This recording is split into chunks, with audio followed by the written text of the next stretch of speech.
अब दिखेगा भारत।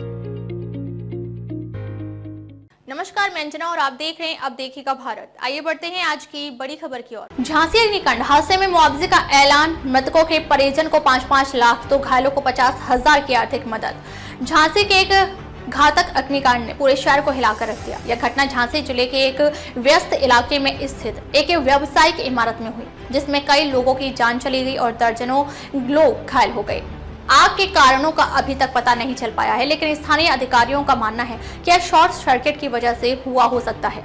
इस हादसे में मारे गए लोगों के परिजनों को उत्तर प्रदेश सरकार ने मुआवजे की घोषणा की है, जिसके तहत मृतकों के परिजनों को 5 लाख रुपए की आर्थिक मदद दी जाएगी। वहीं गंभीर रूप से घायल हुए व्यक्तियों को 50,000 की सहायता राशि प्रदान की जाएगी।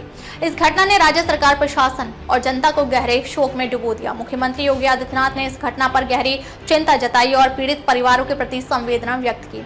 उन्होंने अधिकारियों से तत्काल राहत कार्य शुरू करने का निर्देश दिया और हादसे की पूरी जांच करवाने की बात कही। इसके साथ ही उन्होंने घायलों को उचित इलाज देने के लिए अस्पतालों में विशेष व्यवस्था करने की भी बात कही। झांसी अग्निकांड की जानकारी। हादसा झांसी शहर के एक प्रमुख व्यावसायिक क्षेत्र के पास हुआ, जहां कई छोटे और बड़े व्यवसायी अपने दुकानों और गोदामों में व्यापार करते हैं। यह आग एक 4 मंजिला इमारत में लगी, जो मुख्य रूप से कपड़े और अन्य सामान रखने के लिए इस्तेमाल की जाती थी। शॉर्ट सर्किट के कारण आग पहले तीसरी मंजिल पर फैली और देखते ही देखते सभी मंजिलों में आग की लपटें उठने लगी। स्थानीय निवासियों और व्यवसायियों के अनुसार अग्निकांड के बाद इमारत से लोगों के चिल्लाने की आवाजें आ रही थी, लेकिन ऊपरी मंजिलों तक पहुंचने में समय लगा, क्योंकि आग इतनी तेज थी कि किसी को भी बचने का मौका नहीं मिला। दमकल विभाग की कई गाड़ियां मौके पर पहुंची, लेकिन आग बुझाने में काफी समय लगा। हालांकि स्थानीय पुलिस और प्रशासन ने तुरंत राहत कार्य शुरू किया और घायल लोगों को निकाला। पीड़ितों और घायलों की हालत। हादसे के बाद घटनास्थल पर घायलों की संख्या में लगातार इजाफा होता गया। स्थानीय अस्पतालों में घायलों को प्राथमिक उपचार दिया गया और कई को गंभीर स्थिति में झांसी मेडिकल कॉलेज रेफर किया गया। मरने वालों की संख्या अभी तक स्पष्ट नहीं हो पाई है, लेकिन अधिकारियों का कहना है कि यह संख्या बढ़ सकती है, क्योंकि कुछ लोग अभी भी लापता हैं। वहीं घायलों के परिजनों और दोस्तों ने बताया कि हादसा पूरी तरह से चौंकाने वाला था। स्थानीय निवासी रविंद्र यादव ने कहा, मैंने अपनी आंखों से देखा, लोग अपनी जान बचाने के लिए बिल्डिंग्स की खिड़कियों से कूद रहे थे, लेकिन आग इतनी भीषण थी कि किसी को भी मदद मिलना मुश्किल था। सरकारी राहत और मुआवजा। उत्तर प्रदेश सरकार ने इस दुर्भाग्यपूर्ण हादसे के बाद तत्काल मुआवजे की घोषणा की। मुख्यमंत्री योगी आदित्यनाथ ने मृतकों के परिवारों के लिए 5 लाख की आर्थिक मदद का ऐलान किया। इसके अलावा घायलों के इलाज के लिए राज्य सरकार ने 50,000 की सहायता राशि की घोषणा की है। मुख्यमंत्री ने कहा, राज्य सरकार इस दुख की घड़ी में पीड़ित परिवारों के साथ खड़ी है। हम उन्हें हर संभव मदद प्रदान करेंगे और साथ ही हादसे की पूरी जांच करेंगे, ताकि इस प्रकार की घटनाओं को भविष्य में रोका जा सके। अधिकारियों ने यह भी कहा कि राहत कार्यों में किसी भी प्रकार की कसर नहीं छोड़ी जाएगी। मेडिकल टीमों को घटनास्थल पर तैनात किया गया है और प्रभावित इलाकों के आसपास मेडिकल कैंप स्थापित किए गए हैं। जांच और सुरक्षा उपायों की समीक्षा।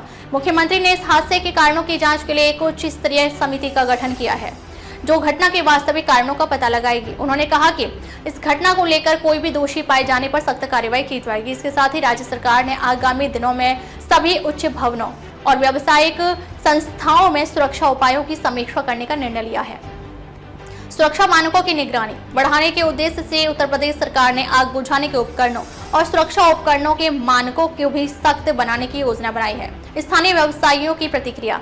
झांसी के व्यापारियों ने इस हादसे के बाद सरकार से तत्काल मदद की अपील की थी। उनकी चिंता यह थी कि इस प्रकार के हादसे में उनके व्यापार को नुकसान पहुंच सकता है। स्थानीय व्यापारी संघ के अध्यक्ष महेश शर्मा ने कहा, यह हादसा न केवल पीड़ितों के लिए दुखद है, बल्कि व्यापारी के समुदाय के लिए भी एक चेतावनी है। हमें चाहिए कि हमारे इलाके में सुरक्षा व्यवस्था को और सख्त किया जाए, ताकि ऐसी घटनाओं से बचा जा सके।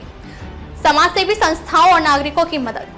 झांसी अग्निकांड के बाद कई समाज सेवी संस्थाओं और नागरिकों ने पीड़ितों के लिए राहत कार्य शुरू किया। स्थानीय एनजीओ और स्वयं सेवी संस्थाएं घायलों के इलाज और रक्तदान और अन्य राहत कार्यों में शामिल हो गई।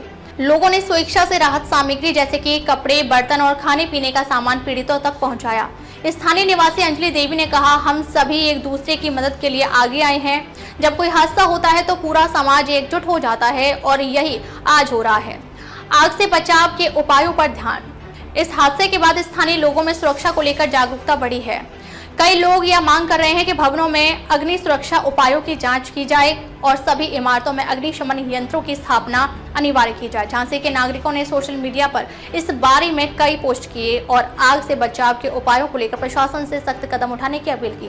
उन्होंने कहा कि यह हादसा हमें यह सिखाता है कि जब तक हम अपनी सुरक्षा पर ध्यान नहीं देंगे ऐसी घटनाएं होती रहेंगी। हमें सुरक्षित भवन, सुरक्षा उपकरणों की नियमित जांच और सभी नागरिकों को आग से बचाव के उपायों की शिक्षा देने की जरूरत है। निष्कर्ष, झांसी अग्निकांड एक दर्दनाक और दिल दहला देने वाली घटना है जिससे न केवल झांसी बल्कि पूरे राज्य को शोक में डुबो दिया है। हालांकि राज्य सरकार और प्रशासन ने त्वरित राहत कार्यों की शुरुआत की है और पीड़ितों के लिए आर्थिक मदद की घोषणा की है, लेकिन यह हादसा आग से बचाव के उपायों पर पुनः विचार करने की आवश्यकता को और भी स्पष्ट कर देता है। अब यह हम सभी की जिम्मेदारी है कि हम इस प्रकार की घटनाओं से सीखें और आने वाली पीढ़ियों के लिए एक सुरक्षित वातावरण सुनिश्चित करें। अब तक के लिए बस इतना ही। फिर मिलते हैं एक ऐसी ही बड़ी खबर के साथ। तब तक के लिए नमस्कार और देखते रहिए अब देखेगा भारत।